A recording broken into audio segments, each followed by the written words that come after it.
Hey, what's going on, guys? It's me, Shiver, but you can just call me Shiv. I've been playing GPO for a long time, close to 4 years now, I believe. And in that 4 years, which, I've taken breaks and stuff like everybody else does, I've been mainly trading, so I'm very familiar with trading in this game. And since my last video, which was a good bit ago, and streams and stuff, I have learned more things about the game. I've also seen comments in the stream. I've seen you guys message me about some things that I might have not covered, and you guys could utilize as tips and tricks and stuff, So, anyways, guys, let's get right to it. So first off, what I have here is an alt account. I know a lot of you guys might not be fortunate to have an alt account, but it's very useful for some things. For instance, if you have an item that you can't hold on your main, like let's say 5 legendary chests, the max amount is 5. You might not be able to hold more than 5 on your main, you can't. So what are you gonna do? You don't wanna have a friend hold it because maybe they might finesse you and maybe backstab you. I know a lot of people that have had that. So what do? You put it on an alt account. So maybe you guys can use mobile or whatever, but it kind of sucks that you have to level it up to max level to be able to hold everything, but it's definitely worth it in the long run. You can also use it against bosses, so there's more than one usefulness for it. My dogs are going crazy in the background. If you can hear them, I'm sorry about that. So, with starting out, try to get an item with some value. Maybe ask a friend, go into the Discord. I'll cover ways to look for value later, like to fact check. Once you are able to do that with confidence, and let's say you do have spare fruit bag, from my observations, I have seen it's from 3 to 4 leg chests, or around a pika. How exactly are you going to utilize this item in trading to flip it to gain more value? From what I've seen and done, the best way is to split it up. It is not good to keep it. It is easier to split it up. So for example, if I were to split this up, I wouldn't trade it for a pika, but a pika would be better than a spare fruit bag. A lot of people are looking for pika more than spare fruit bag, and because of that, that is called demand, and when there is more demand, you can get away with more. So if somebody is trying to get something that they really want, they're willing to spend more for it. That's kind of what demand means in a nutshell. What I would do is I would trade spare fruit bag for as many leg chests as you can. You probably can't get 5 because 5 is a lot. 4, I've seen multiple people get 4. So I would try to get 4. Try to do as 4 as much as you can. If you can't get 4, then maybe you have to go with 3. But I'm sure you guys can get 4 for it. Once you get 4, trade a leg chest for an unub preferably, or a item that has demand that is worth 1 leg chest and small adds. Once you do that, you can get 4 separate items that are worth that. You'll have 4 items that are worth leg chests and small adds. Those 4 items you can trade back to a spare fruit bag and get small adds with it, or maybe adds, because you have 4 items that are small adds with a leg chest value. If you trade that back for a fruit bag with adds, you gained profit. One other thing to note, alt accounts have way more usefulness than what I said earlier. Like for example, if you guys don't know, there's a bunch of icons in the top left. You can press this button right here, shows a bunch of different servers. You can join one server with a trading sign. I would suggest going to the most populated server just so the most amount of people see your sign. And you can go into sign in this server, and you can just show different things, Show one thing on here. Maybe you're trading spare fruit bag. Maybe you're trading world ender on one account, Go back and forth. Maybe you can switch, If this server doesn't get spare fruit bag and this server doesn't get world ender, just switch the sign. Be like, hey, trading spare fruit bag in this server, trading world ender. You don't have to switch servers. Well, at least until then. And if you don't get anything, just, go here, different server, here, different server, It just speeds it up by, 2 times. You cover 2 times the area. You have 2 times the chance to find somebody that might have a trade. Same with Discords. This one's a bit more egregious, but I do it myself just because it's, time consuming. Discord has a 10-second cooldown for posting stuff in the Discord. So like right here, if I typed in here, like for example, if I go to my clipboard, I do not have anything on my clipboard because I have not traded anything today. So if I do world ender for question mark, hit enter, there is a 10-second slow mode cooldown. So because of that, you gotta wait 10 seconds, or sorry, my bad, not 10 seconds, 10 minutes. So if you use a different Discord, I'll normally wait till 5 minutes, post the same thing on that Discord account. So I'll do it in 5-minute increments instead of 10. I've gotten a lot of trades that way, and I know some of you guys might not have the resources to be able to do it. You guys might not have a computer powerful enough for 2 accounts, let alone 2 Discord accounts. You might not have another, like a mobile phone or something to, talk on. So I know some of you guys might not be able to do this. I'm just putting it out there in case you guys didn't know or didn't, think about it. While I am here with the Discord tab open, I'm going to talk about scams and stuff, right? I know a lot of people that have gotten scammed in this game. It sucks. It's very scummy. People just put in no effort, I don't know what kind of software they use or whatever, to get some kind of bot to text random things to a bunch of people, to grab their link, to get their cookies, to log into their account and take all their stuff. You gotta be some serious scum to do that, because you just put no effort in and you gain a ton of stuff. It's really malicious and rude. Well, rude to put it simply. It's more than that. I just, I don't say really mean things, but, it's just rude.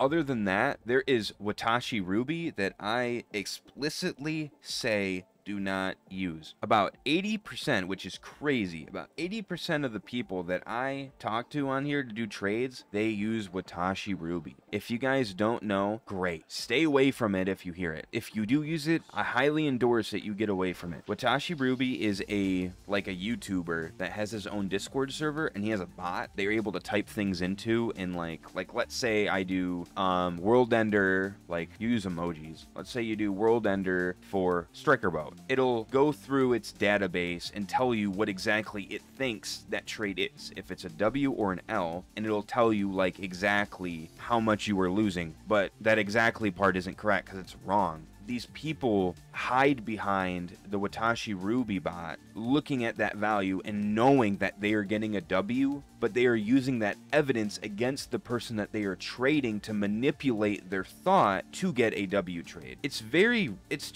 scummy. If they don't know it, if they're not aware of what they're doing, then, it's not as bad. But I know a lot of people that are using it to their ability because they know that it's wrong. Not wrong as in a malicious way, but wrong as in value-wise. The value is completely skewed. And also, the GPO staff has said that they are making their own list. I don't know when it's going up. They haven't said anything recently, but hopefully it'll come out soon and it'll screw that whole Watashi Ruby guy. He also got banned from the game, I heard. I don't know if that's true. That alone should just show you that he is not reliable. Now back to the scam links. I'll show some pictures on screen. I don't have any because I normally block those accounts and delete them because I don't want to accidentally click a link. But there's different ways to get scammed. So there's the typical way that shows you a GPO link. It's like an automated system. They'll say yes and click this link, join my profile and join my game so we can trade or something like that. Well, that's already a lie because GPO has a certain way to do private servers. I don't know exactly what it's called, but you don't use the joining system on the page. You don't do that. You join servers from in-game. So that's already incorrect. And I don't know if any of you guys noticed that. Maybe that'll remind you not to click those links because do not, stay away from them. There's also this one where, this guy's like, I'm out of town, I'm trying to do a YouTube video, can I use your avatar? Can you go into the source code of your profile and give me this one code in your source code and, in your profile? I know people that have done it. I have had people DM me, multiple people, and I'm also a VIP. So right here in VIP chat, some people can go in there. There's a lot of different people, support teams in there, premium people that pay a subscription or whatever. They're in there. And I see a lot of people DMing staff about these constantly. People trying to get restores for it. People fall for this. I'm not saying they're stupid. I'm saying they're ignorant. Hopefully I can help people with that because it's crazy, dude. There's also this one more. I don't know if I can find any DMs with that one specifically. I might be able to find one with this one. There's one where people ask for a audio file. They need some kind of audio file because they're out of town and they're trying to do a YouTube video. It's very stupid. Their scenario for needing it, the audio file, is very stupid, and you guys should catch on really easily. But I'm just saying it's out there. I know a friend that recently got captured by that, and it sucks. He's like, dude, I got scammed. I don't know what to do. I didn't know that you can get scammed this way. I'm like, did he? I'm not even kidding. I'm like, did he ask you anything about an audio file? And he's like, yeah. I'm like, did you have to open up your source code, or I think it's called no, not source code. Element. Your element. It's like F12 when you're in your profile. You open up your element tab. He's like, yeah, I did. I'm like, dude, you can't do that, man. You can't do that. That's like a bunch of private stuff. So whatever you do, do not open up your element for anybody, and do not give your password out and username to anybody that you absolutely do not trust. I wouldn't give it to anybody online. So just be aware of that, guys. Just be aware of it.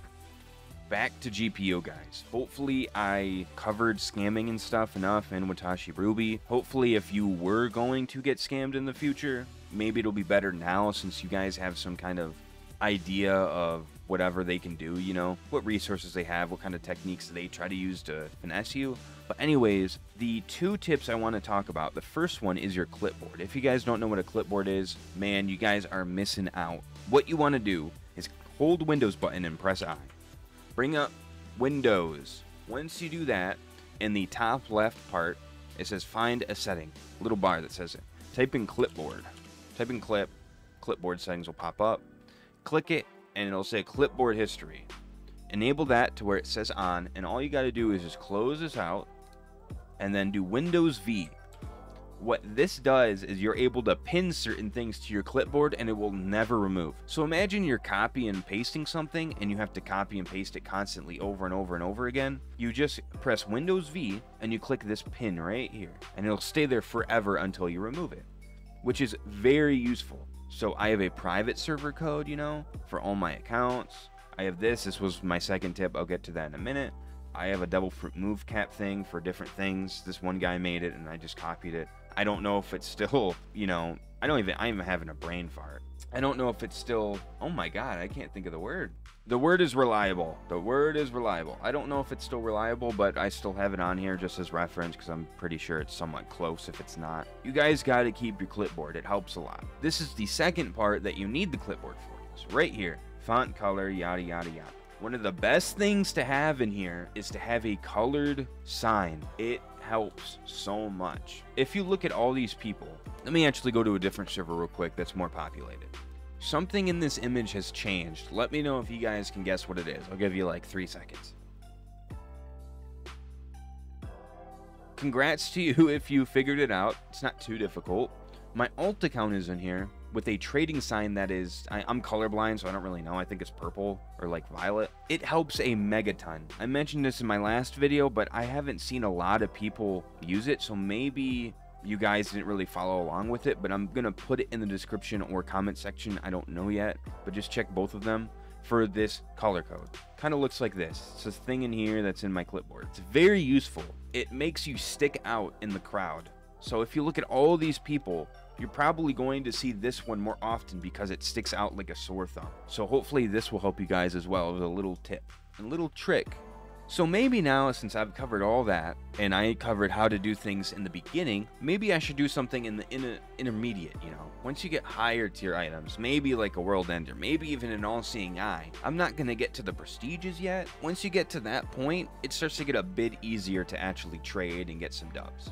In this realm of value, Yoru actually kind of fits in this time. It has dropped a megaton since it came out. Just the other day, I've been getting Yoru and Mochi for World Ender. It's probably dropped that by now, but at the moment, it's pretty close to there. I would say it's a little bit under, maybe like a Pika, maybe something a bit more than that, but it's around that value at the moment. So Yoru, Mochi, and a Pika for World Ender. Well, because it's dropping so darn fast, a lot of people can't catch up with it. So something that moves a ton that you think that a lot of people haven't caught on to, utilize that to your advantage. You're not exactly finessing someone, or a lot of people like to say scamming, even though it isn't. It's more of like finessing. You're just utilizing your resources, you know? Maybe they don't know. Now, blatantly lying, saying that Yoru is worth an all-seeing eye, no, that's finessing. Just try to grind him, see if you can get it. If you can't get it, try to flip. Try to trade like I said before. I use World Ender a lot because I got a multiple of them and I've traded them a ton. Trade a World Ender for Dark Blade and ads. But the thing is, try to get more ads than what I specified before. Try to get more than a Mochi. Try to get more than a Pika combined. Once you get that, trade it for just a, you know, a Dark Blade and a Mochi. Try to trade Dark Blade and Mochi for a World Ender. There you go. You just made a Pika. You can use that as an ad for another trade. Store it. Do whatever you want with it. Eat it. use it as an investment against bosses, get more drops, etc. That's the basis for trading at higher tier items, but because they have more value, you get more leeway. Like for example, if you're trading a CC, okay, and you're looking for ads, let's say that they're trading P-Bag, JFit I for your CC. If you're like, hey, could you add a little bit more, like a Pika or a Magu? You're trading a literal CC for JFit P-Bag I.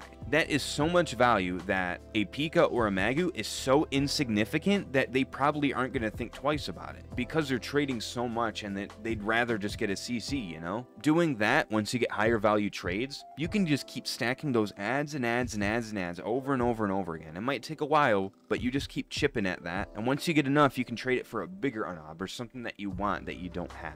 Sorry about that, guys. Don't know if you heard that guy snoring. I know, emotes can be annoying sometimes. I'm sorry about that. I want to talk about how you actually find the value of trades, like how you can confirm a value of trades without using Watashi Ruby, that infamous Discord that completely butchers values. Hey guys, I am back in the Discord. This is the best way to actually confirm values in GPO.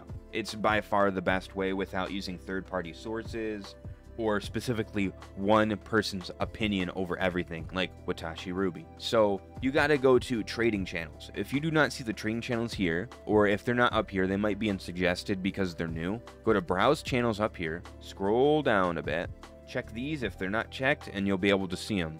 So once you're able to see them, go back to trading channel.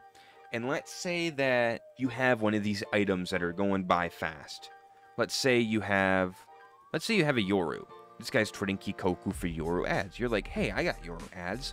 Is Kikoku actually worth it? But you don't want to do the trade unless you actually know it in case you're going to get finessed. So the best way to do it is do Control F. If you're not on keyboard and mouse, it's very hard to do on mobile. I don't know exactly how you do it, so just try to follow the steps I'm doing and maybe extrapolate from mobile. But anyways, press Control F, it brings you to the search bar in the top right, backspace everything out of it, okay?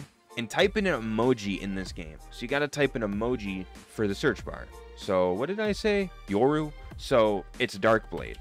No underscore, just Darkblade, full word. And it'll show you every single Darkblade trade that has transpired from recently in the past. The one at 5:01, it's about 5 o'clock right now, 5:02. So this is the most recent one. Darkblade for this, this, and this. So the thing that you want to look for, since you have Darkblade, is you want to see what people are trading Darkblade for. You don't want to see what people are offering for Darkblade, because majority of those people are going to be underpaying. Now, a lot of these people are going to be overpaying, or trying to look for overpay with Yoru, but it's better to look at trades that are trying to get overpay than underpay, because at least you're getting something more out of it than losing something. So it's better to look at people trading Yoru. Look at all these items, everything that you see, and try to kind of average in your head. You can kind of build a mental list in your head of what value is what, and once you do this over and over and over again, you get used to it. So you're looking through here, that one guy said Kikoku. See, this guy's trading Yoru in a Kraken core for Kikoku. So that just shows that Kikoku is possibly more valuable than Yoru, because one guy's trying to trade for it. This guy's doing Yoru ads for Kikoku, again. But you guys get the gist. There's already been 2-3 people that have been trying to trade Yoru ads for Kikoku, so that guy wasn't wrong when he was saying trading Kikoku for Yoru ads. Now, is it specific with what ads? No. Sometimes it isn't, sometimes it is, but in this instance, it isn't. So you guys gotta kind of think of what ads you can put in, but try to be smart about it. Start with low, then go to high. Nothing hurts in putting in a lower offer than gaining up. It's better to start lower than higher, because if you start higher, you might have not had that chance to get lower, and you might have gotten that trade, and you lost out on a profit margin, you know? So just be aware of that. Hopefully this little tip here helps. I use this all the time, and it has helped me get so many trades. You don't even know how many trades it's gotten me. This is the best way to get trades, I feel like. And like I said before, using 2 Discord accounts is also helpful for this as well. You know, get to see double the trades, possibly can get double the trades or more, just depending on your luck. Anyways, guys, this is the best tip to actually confirm trades in this game. There is one more thing I'd like to cover with trading and stuff, and the tip aspect not everybody knows about this is middleman. So what is a middleman and what are they used for? So something that isn't in the UI, or you cannot hold yourself more than a certain amount of, you would hire a middleman. So they are Discord staff verified by, you know, the admins in the GPO Discord. You can find them in there. There's a middleman official availability tab in the Discord, but it's only in the trade hub, not the main Discord. What they are used for is, like, let's say I'm trading 500,000 bounty for a world ender. Well, if you go to the trade UI and you trade somebody, there is no way to trade bounty. So how exactly are you going to trade that? You hire a middleman. So how it would work is that the person that I'm trading the bounty for, let's say I'm trading 500,000 bounty for a world ender. The person with the world ender will give their world ender to the middleman. I will give my 500,000 bounty to the guy that just gave the world ender to the middleman. Once he has 500,000 bounty and the middleman can confirm that I have given it to him, he will then give me the world ender. So, you know, he gets his stuff, I get my stuff without getting scammed. But the thing is that middlemen have kind of a high tax. They have a pretty high fee. From what I've seen recently, unless they're a trial middleman, because trial middlemen don't charge anything until they're an actual middleman. That's just how it is in the server. If they're not trial, they charge like a mythical fruit. So it's kind of expensive, and you have to get a really big dub to make any profit on it, unless you're just doing it for what you want. Bigger trades, like if you're trading multiple CCs for like a PCC, or you're trading PCCs for like a marine cap or something that's like really high value, they're very good for it, because when you're comparing a mythical fruit that isn't really Pterodon to CCs or PCCs, it's really like a drop in a bucket value-wise. So those bigger trades, it's good. But when you're talking about bounty, it might not be as good. So I actually have a method for doing it. If you want to get 100 to 200,000 bounty in like an hour, depending on how fast you are, let me know. I know how to do it, and I can make a whole video about it. So just let me know in the comments below if you guys want me to do that. Well, that is it, guys. Hopefully this video has helped you guys out. I tried listing everything that I could come up with to the best of my ability, and maybe you guys will flip trades now. Maybe you guys will do a lot better. I know a lot of people in my last videos have helped. It has helped people. Hopefully this one will too. And if you guys got any video recommendations, I have moved, so I got better internet. Hopefully this is kind of like a test video to see if my internet's actually good to upload again. If you guys have any recommendations or got any questions, I'll answer them to the best of my ability in the comment section below. And I'll see you guys in the next one. Peace out, boys.